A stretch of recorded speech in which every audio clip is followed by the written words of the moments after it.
Hello guys. कैसे हैं आप सभी लोग हैं। तो आप सभी का मैं स्वागत करता हूं अपने इस चैनल पर। तो मैं आज आपके लिए लिपिड्स का जो एक सीरीज चल रहा था, उस सीरीज का ये आज तीसरा लेक्चर है। ठीक है, तो आज इस लेक्चर में चलिए हम देखते हैं कि आज हम क्या इसमें पढ़ने वाले हैं। चलिए स्टार्ट करते हैं लेक्चर्स को। तो आज का लेक्चर्स में हम देखेंगे मेम्ब्रेन लिपिड्स के बारे में और उसके क्लासिफिकेशन के बारे में। आज का लेक्चर एक ब्रीफ आइडिया, आपको मैं एक ब्रीफ आइडिया दूंगा कि मेम्ब्रेन लिपिड्स क्या है और कितने टाइप्स के होते हैं, क्लासिफिकेशन करेंगे, ब्रीफ आइडिया। ठीक है, उसके बाद में आगे सब्सिक्वेंट लेक्चर्स में हम लोग वन बाय वन इन सारे मेम्ब्रेन लिपिड्स को लेंगे और उसको डिटेलिंग करेंगे। आज सिर्फ एक ब्रीफ आइडिया लेकर के समझना है कि कितने टाइप्स के मेम्ब्रेन लिपिड हो सकते हैं। चलिए गाइस शुरू करते हैं। चलिए, तो ईमेल थोड़ा छोटा है बट डोंट वरी, मैं इसको आपको ये बोल दूंगा, आप सुनते रहना। देखो, अगर मेम्ब्रेन लिपिड को क्लासिफाई किया जाए, ठीक है, तो आप क्या पाएंगे। एक तो होता है स्टोरेज लिपिड, ठीक है, एक है स्टोरेज लिपिड या उसी को कहते हैं न्यूट्रल लिपिड, जो मैं आपको लेक्चर नंबर 2 में पढ़ा चुका हूं। इसमें क्या था, इसमें ट्राई एसाइल ग्लिसरॉल था, जिसको शॉर्ट में कहते हो आप TAG कहते हो। ठीक है, तो ये ट्राई एसाइल जो ग्लिसरॉल था, इस ट्राई एसाइल ग्लिसरॉल में क्या था, इसका बैकबोन ग्लिसरॉल था, मतलब इसका अल्कोहल मॉइटी ग्लिसरॉल मॉलिक्यूल थी। ठीक, क्लियर है, कोई दिक्कत नहीं होगा आशा करता हूं। और उसके साथ तीन तीन फैटी एसिड अटैच थे और तीनों फैटी एसिड एस्टर बॉन्ड बना करके अटैच थे। यहां तक मैं आपको लेक्चर 2 में समझा चुका हूं। ठीक, क्लियर, यहां तक कोई दिक्कत नहीं।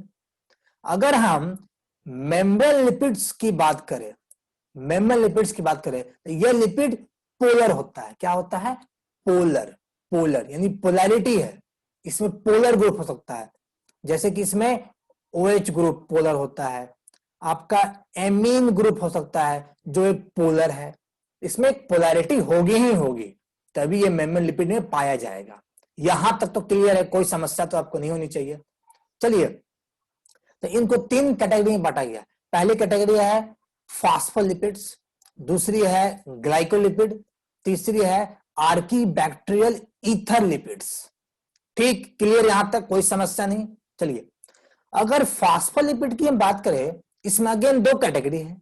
एक है ग्लिसरोफॉस्फोलिपिड्स, दूसरा है एस्फिंगोफॉस्फोलिपिड्स। ठीक है, क्लियर, यहां तक कोई समस्या नहीं, कोई दिक्कत नहीं आपको। ठीक है, अगर हम ग्लिसरोफॉस्फोलिपिड की बात करें, तो यहां पर जो आप बैकबोन देखेंगे, जो ग्लिसरॉल की मॉइटी देखेंगे, वह क्या है, आपका ग्लिसरॉल ही होगा। यहां दो फैटी एसिड लगा हुआ है, बट अब यहां चेंजेस आएगा। इस ग्लिसरॉल के पास जो तीसरा OH ग्रुप है, उसके साथ एक फॉस्फेट ग्रुप अटैच होगा, और इस फॉस्फेट के साथ यहां लिखा है इन्होंने अल्कोहल ग्रुप, बट आगे दिखाएंगे यहां पर एक X ग्रुप डाल दो। X कुछ भी हो सकता है, आगे इसके बारे में डिस्कस करेंगे, फिलहाल इतना ही समझो। क्लियर हो गया, कोई समस्या नहीं, कोई दिक्कत नहीं, आगे बढ़ते हैं। दूसरा फॉस्फोलिपिड में होगा एस्फिंगोलिपिड। यहां एक चेंजेस आया, जरा ध्यान देना बच्चे। यहां ये जो आपका बैकबोन है, ये क्या है, एस्फिंगोसिन का बना हुआ है। टेंशन मत लेना, आगे स्लाइड में एस्फिंगोसिन का स्ट्रक्चर ड्रॉ किया हूं, पहले यहां एक ओवरव्यू समझो क्लासिफिकेशन का। इस एस्फिंगोसिन से एक फैटी एसिड अटैच है, और दूसरा जो यहां पर एक OH ग्रुप होगा, इससे फॉस्फेट अटैच है, और दूसरा यहां पर कोलिन दिया है, बट अगेन आप यहां कुछ भी डाल सकते हैं, इसलिए मैंने X लिखा है। X कुछ भी हो सकता है, आगे बताएंगे क्या होगा। क्लियर, यहां तक कोई समस्या नहीं, आशा करता हूं बच्चे सबको समझ आ रही होगी।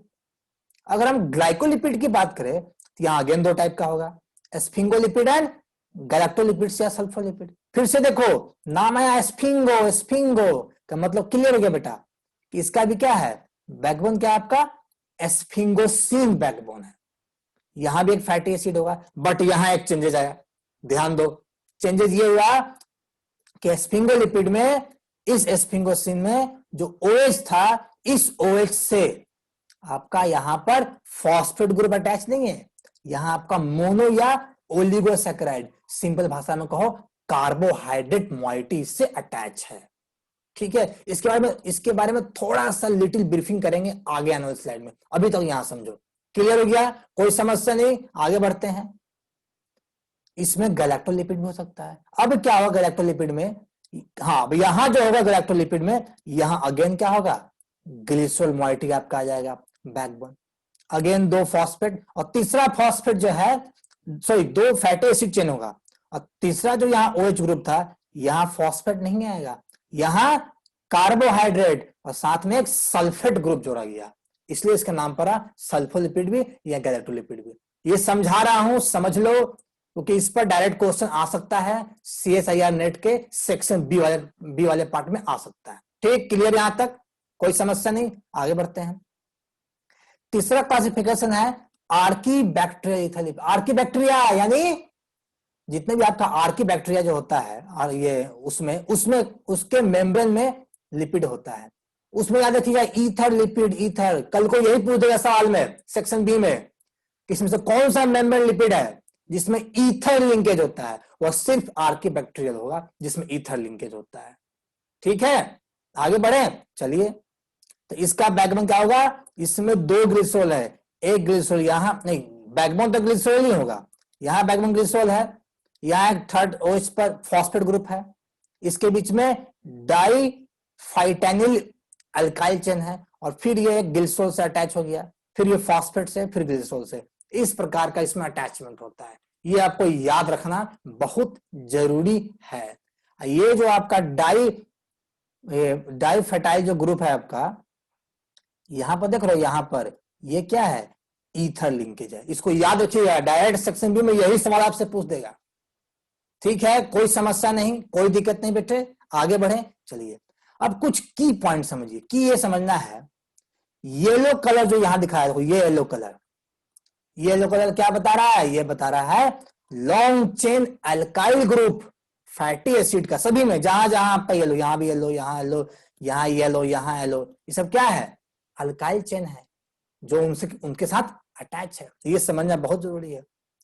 दूसरा पिंक ग्रीन, ये देखो ये क्या है, पिंक ग्रीन, ये पिंक ग्रीन है, जो कि आपका बैकबोन बता रहा है। तो बैकबोन 2 ही हो सकता है, 2 में से कोई एक होगा, या तो एस्फिंगोसिन होगा या ग्लिसरॉल होगा। क्लियर है, कोई समस्या नहीं, कोई दिक्कत नहीं। और थर्ड में जो ब्लू कलर से जो है, जो ब्लू कलर से, यहां देखो ये जो ब्लू कलर, ये ब्लू, ये ब्लू, ये ब्लू, ये ब्लू, ये जो ब्लू कलर का दिया हुआ है, ये क्या है, ये पोलर हेड ग्रुप है, this is called polar head group है। यही ब्लू कलर है जहां पर कभी फॉस्फेट है, जहां पर कभी कार्बोहाइड्रेट है, इसी की वजह से मेम्ब्रेन लिपिड को एक पोलैरिटी मिलती है, इन्हीं को बोलते हैं पोलर हेड ग्रुप। ठीक है, आप किसी किसी किताब में देखना कि इस तरीके से रिप्रेजेंट करता है, यहां पोलर हेड ग्रुप, यहां दे देगा पोलर हेड ग्रुप, इसके साथ आपका फैटी एसिड चेन लटका देगा, फैटी एसिड चेन, यहां fatty acid chain, this is polar head and this is fatty acid chain लटका हुआ, इस तरीके से ये ओरिएंट कर देता है। तो पोलर हेड ऐसे होगा, इससे लटका होगा आपका क्या, फैटी एसिड का चेन। ठीक है, क्लियर, कोई समस्या नहीं। अब हमने यहां पर चर्चा किया मेम्ब्रेन लिपिड का, अरे भैया ये होता क्या है मेम्ब्रेन लिपिड, एक लाइन में समझते हैं। ये एम्फीपैथिक है, मतलब साफ है, इसका क्या साफ है, मतलब इसमें हाइड्रोफोबिक पार्ट भी होगा और हाइड्रोफिलिक पार्ट भी होता है। जो हाइड्रोफोबिक पार्ट होगा ये वाटर से रिपेलेंट होगा, हाइड्रोफोबिक पार्ट, जो हाइड्रोफिलिक होगा ये वाटर से अटैच होता है। अगर हम छोटा सा एक डायग्राम बनाए मेम्ब्रेन लिपिड का, बाइलेयर बनाए अगर हम बाइलेयर, तो इस तरीके से बाइलेयर बनता है। ठीक है, मैं आपको दिखाता हूं, बड़ा मजा आएगा अभी। ये आपका बाइलेयर है, ठीक है। ये जो है ना, ये जो गोला जो दिखाया राउंड कलर का, ये क्या है, यही है हाइड्रोफिलिक पार्ट, जो कि पोलर हेड वाटर के साथ कांटेक्ट में रहता है। ये क्या है, ये आपका पोलर हेड, पीएच मतलब पोलर हेड होता है। ठीक है, आइए बीच दिखा रहा है, बीच में जो 2 लकीरें खींचा है, ये हाइड्रोफोबिक फैटी एसिड का टेल है, यही ना होता है हाइड्रोफोबिक पार्ट। ये आपस में एग्रीगेट हो जाता है, क्योंकि हाइड्रोफोबिक पार्ट क्या है, पानी से नफरत करता है, भागेगा तो ऐसे एग्रीगेट हो जाएगा। आपको बताएंगे, आपको पढ़ाएंगे सेल बियोलॉजी में कि जब भी एम्फीपैथिक लिपिड को वाटर में डालोगे तो ये आपस में एग्रीगेट करता है, और एग्रीगेट करके बहुत सारे टाइप्स ऑफ मतलब कि एग्रीगेशन बनाता है, जैसे कि micelle formation, liposome formation, lipid bilayer sheet formation. इस पर सवाल आपके सीएसआई में बहुत आता है, इसको भी इस लिपिड में कवर करेंगे आने वाले लेक्चर्स में। तो आशा करता हूं यहां तक सबको समझ में आएगा, कोई दिक्कत कठिनाई नहीं होगा। किसी को दिक्कत होगा तो चूंकि मैं डाउट सेशन अभी ले नहीं रहा हूं, तो इस वीडियो के कमेंट सेक्शन में लिखेगा, आपका जवाब जरूर देंगे। क्लियर, कोई समस्या नहीं, चलिए आगे बढ़ते हैं। अब मैंने कहा था ना आपको दिखाऊंगा स्ट्रक्चर, ये रहा देखो, मैं गोला लगा रहा हूं, टेंशन मत लेना। आज अब मैं बहुत ध्यान से लगाऊंगा गोला कि आपको हर चीज दिखाई दे। ये आपका क्या है, ग्लिसरॉल है backbone, this is fatty acid, this is fatty acid, this is fatty acid. ये स्ट्रक्चर आपको दिखाई दिया, ठीक है। ये जो एक्स है, यहां मैंने पहला केस लिया है कि जब ग्लिसरॉल एज अ बैकबोन हो, ग्लिसरॉल एज अ बैकबोन हो तब क्या होगा। तो ये ग्लिसरॉल आपका बैकबोन है, ये एक्स। अब ये एक्स बदल सकता है, जब एक्स को बदलोगे, एक्स क्या हो सकता है, वाटर ले लो, एथेनोलामीन ले लो, कोलिन ले लो, सेरिन ले लो, मायो एनासिटोल ले लो, ग्लिसरॉल ले लो, और फॉस्फेटिडिल ग्लिसरॉल ले लो। इन सभी को डिटेल में पढ़ेंगे आगे आने वाले लेक्चर्स में। आज ओवरव्यू देखना है। ये सभी हो सकते हैं क्या, एक्स। तो जब इतने सारे एक्स हैं तो मतलब साफ है कि जब ग्लिसरॉल का बैकबोन होगा तो इतने टाइप्स के फॉस्फोलिपिड, इतने टाइप्स के फॉस्फोलिपिड या मेम्ब्रेन लिपिड हो सकते हैं, और ऐसा होते भी है। आई समझ में बात। उसके लिए मैंने कुछ एग्जांपल लिया, देखो मैंने कुछ एग्जांपल लिया है।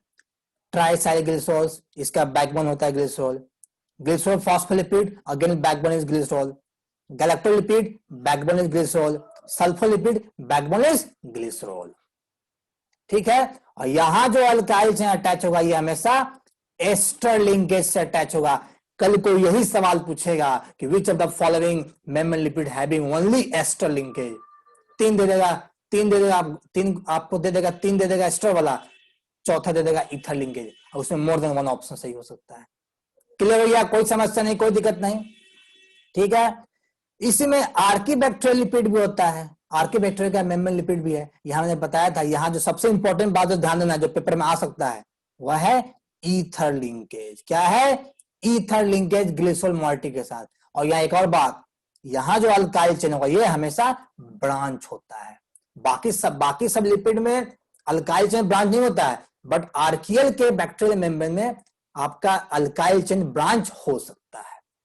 क्या यहां तक समझ में आया?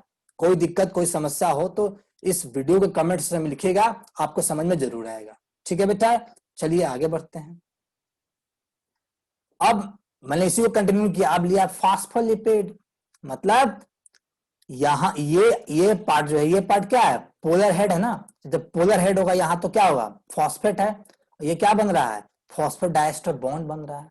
बट ऐसा भी तो हो सकता है यहां फॉस्फेट नहीं हो, वहां क्या आ जाए, कार्बोहाइड्रेट आ जाए, तब क्या होगा, तब ये एक ग्लाइकोसिडिक लिंकेज बनाएगा। मैं बहुत ध्यान से, अब मैं राउंडिंग कर रहा हूं क्योंकि मैं जरा घस देता हूं तो बच्चे दिख नहीं पाते, अब मैं बहुत ध्यान से करूंगा आपको दिखाई भी दे। तो जब फॉस्फेट यहां हटा दोगे, अब फॉस्फेट हटा करके अगर आप यहां डालो क्या, ग्लूकोज मोइटीज डाल दो, क्या डालोगे, ग्लूकोज मोइटीज। तो यही ना आपका होता है glycosidic linkage. This is called glycosidic linkage, यही ना होता है ग्लाइकोसिडिक लिंकेज, ठीक है। तो ग्लाइकोलिपिड में ये जो ग्लिसरॉल का बैकबोन है, ये ग्लाइकोसिडिक लिंकेज बना सकता है थर्ड कार्बन से। इनकेस ऑफ फॉस्फोलिपिड ये फॉस्फोएस्टर डाइएस्टर बॉन्ड बना सकते हैं। कल को ये छोटा छोटा सा सवाल आपके सेक्शन बी में आ सकता है सी शहर का। अपार्ट फ्रॉम दैट जैम में आ जाएगा, गेट में आ जाएगा, ठीक है। क्लियर हो गया, कोई दिक्कत तो नहीं है। चलिए आगे बढ़ते हैं। मोस्ट अवेटेड जो आप सोच रहे होंगे, एस्फिंगोसिन का स्ट्रक्चर कैसा दिखाई देता है, मतलब जब मेम्ब्रेन लिपिड में एस्फिंगोसिन हो एज अ बैकबोन तब क्या होगा। देखो मैं छोटा सा बनाता हूँ राउंड, छोटा सा राउंड करूंगा, टेंशन मत लेना, बिल सब कुछ दिखाई देगा। अब मैं थोड़ा सा मॉडिफाई किया हूँ लेक्चर्स में। ये जो सॉरी ये जो आपको राउंडेड जो दिख रहा है, ये जो राउंडेड है आपका ये जो राउंड में दिख रहा है आपका, जो पेन छूट गया मेरा,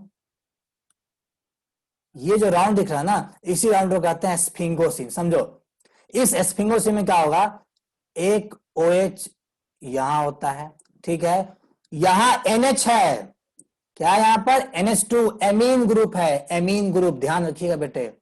और तीसरा OH यहां है। एक सबसे इंपॉर्टेंट पॉइंट बता रहा हूं, यहां फैटी एसिड रेजिड्यू इस एमीन के साथ क्या करता है, ये बनाता है आपका क्या, दिस इज एमाइड बॉन्ड। क्या बनाएगा, एमाइड बॉन्ड बनाता है। कल को यही सवाल पूछेगा, सेक्शन बी में पूछ देगा कि which of the following member lipid have it's backbone forms amide bond. तो हमेशा स्फिंगोसिन के केस में अमाइड बॉन्ड बनेगा फैटी एसिड के साथ। यहां तक क्लियर, कोई समस्या नहीं, कोई दिक्कत नहीं।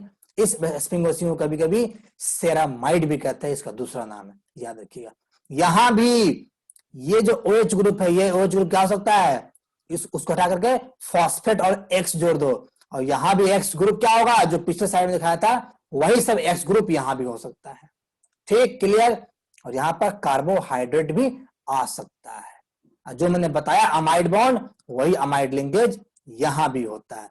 देखो कितना कार्बन का है, 12 कार्बन यहाँ है, 12 13 14 15 16 17 18, यहां 18 कार्बन का ये है। एक बात और ध्यान देना, इस स्फिंगोसिन के बैकबोन में क्या है, एक अल्कीन चेन भी, ये क्या है, डबल बॉन्ड भी यहां होता है। क्या यहां पे है, डबल बॉन्ड भी यहां होता है।